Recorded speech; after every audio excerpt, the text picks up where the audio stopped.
14ই June শনিবার ছিল আমাদের কালী পুজো, তো তারই তোড়জোড় হচ্ছে। এখানে দুপুরবেলা থেকে শুরু হয়েছে তোড়জোড়। আগে সব গুছিয়ে নেওয়া হচ্ছে, এরপর মণ্ডপ সাজানো হবে।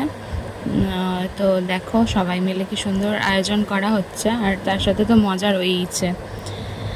আর এখানে তোড়জোড় করার পর বৌদিরা সবাই মিলে হচ্ছে ঠাকুরের মণ্ডপটা সাজাচ্ছিল ফুল দিয়ে। আর আমার ফেভারিট ফুল জুঁই ফুলের মালা দিয়ে পুরো ঠাকুর মণ্ডপ সাজানো হয়েছে। এত সুন্দর গন্ধ ছাড়ছিল যে কি বলবো। আর তোমাদের কার কার এই জুঁই ফুল খুব প্রিয় অবশ্যই কিন্তু জানিও। এরপর ঢাকি এসে গেছিলো, তাই সবাই একটু নেচে নেওয়া হলো সব ঢাকের তালে। আজ হচ্ছে আমাদের পাড়াতে কালী পুজো, মানে প্রায় বলতে গেলে আমাদের নিজেদেরই কালী পুজো আমরা সবাই মিলে করছি।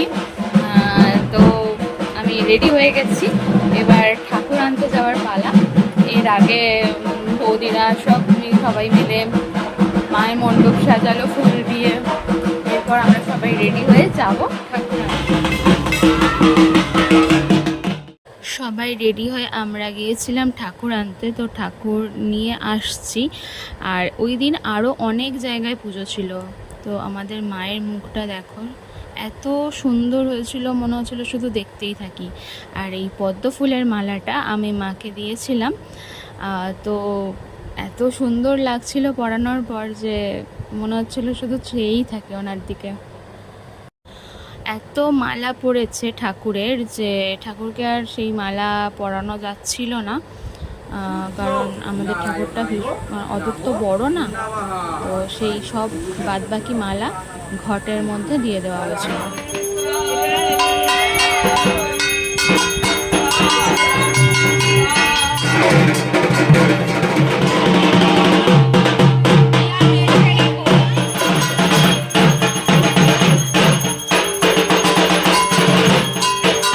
প্রায় রাত 3টের সময় হলো পুষ্পাঞ্জলি, আর এরপরে হবে 108 প্রদীপ জ্বালানো। আর এই যে পিতলের 28টা প্রদীপ যে রয়েছে আরতি প্রদীপ, সেটা আমি মাকে দিয়েছি পুজোর জন্য। আর এখানে অনির্বাণ সেটা জ্বালিয়ে দিচ্ছিল। তারপরে হোম হলো, হোম হতে হতে প্রায় হয়ে গেল ভোর বেলা 5টা পর্যন্ত পুজো হয়েছে আমাদের, তারপরে পুজো শেষ হয়েছে। তো এই পুজোর ব্লগ কীরকম লাগলো অবশ্যই জানাবে। এরপরে আরও নেক্সট পার্ট আসছে, তো তার জন্য অবশ্যই দেখো। ধন্যবাদ পুরো ভিডিওটা আমার দেখার জন্য। আর মা যেন সকলের মঙ্গল করুক, আপনারা সুস্থ থাকুন এটাই কামনা করি।